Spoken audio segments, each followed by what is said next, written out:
Fight the Ethiopian government has waged with rebels. SABC News reporter Khayelihle Khumalo is at the U.S. Embassy in Pretoria, where locally based Ethiopians are protesting over the U.S. interference. Kaya, a very good morning to you. What's happening at the embassy? Well, that's right, Desiree. So it's part of the Day of Global Action, where we've seen Ethiopian nationals across the world sending a very clear message to the US, to the EU.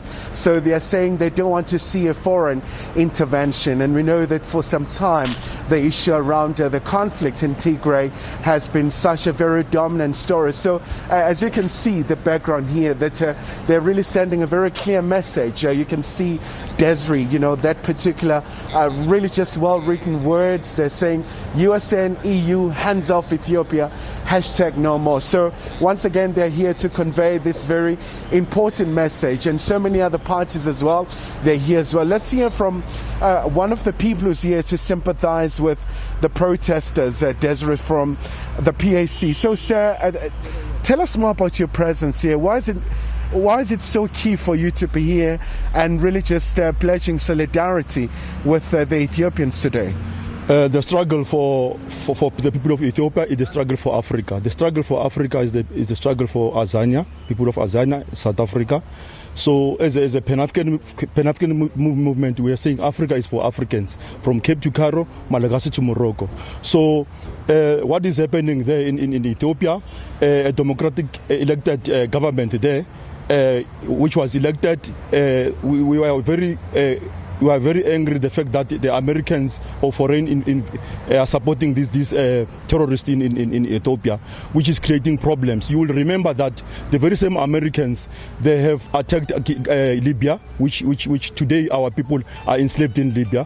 The very same Americans, they've sanctioned Zimbabwe. Illegal sanction, they've imposed sanction against Zimbabwe, and the people of Zimbabwe are suffering because of this very sanction. Now, the story of Ethiopia, coming back to Ethiopia, I mean, they have to respect the democratic elected government.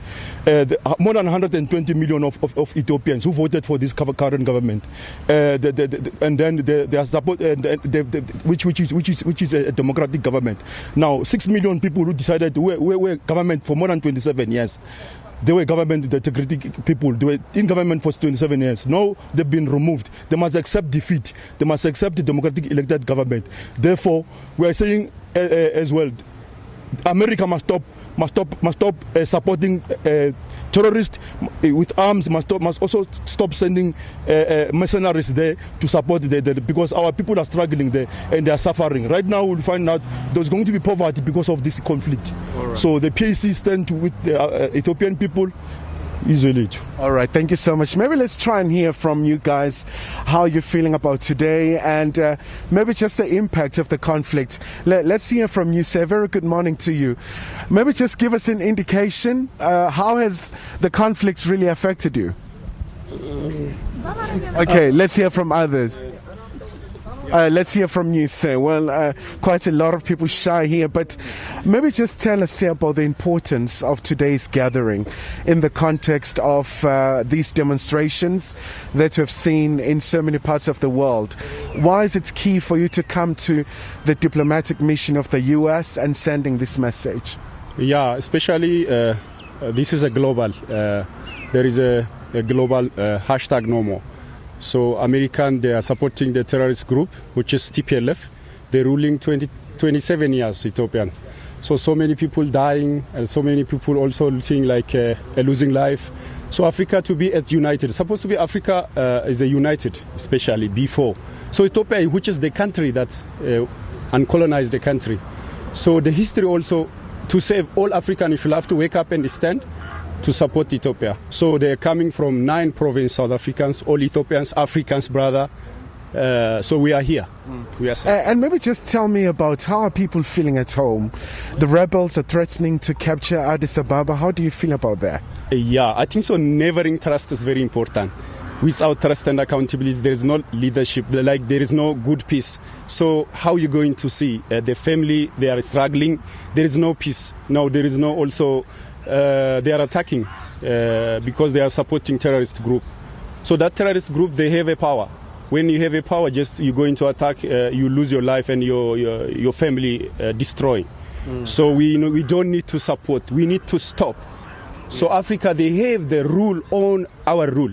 So we have history, so we have to follow that history. Do you think Americans will listen to guys today? Obvious, yeah. Obvious. Failure to do that, what will happen? Can you imagine global 37 country this strike? So we should have to listen. Yeah. Okay. All right, guys. Thank you so much for your time. So, Desiree, those are the sentiments so far here in Pretoria. So they remain quite steadfast and resolute in making sure that Americans will hear them. So they talk about the very far-reaching implications of the conflict, but also talking about at times what is somewhat perceived to be the foreign policy of the United States. We know that the special envoy in the Horn of Africa has been to Addis Ababa trying to make sure that there is a long-lasting solution. But so far, we haven't really seen peace prevailing, especially in the northern parts of Ethiopia. And of course, Prime Minister Abiy Ahmed has been trying to quell the terrorists, but it hasn't worked because it's a very complex situation. At some point, there were growing calls for the humanitarian aid to be allowed to pass and be able to assuage and alleviate the predicament of the people of the Tigray region. Khaya, thank you so much for that update. An important civic action putting pressure on governments to get involved in Ethiopia.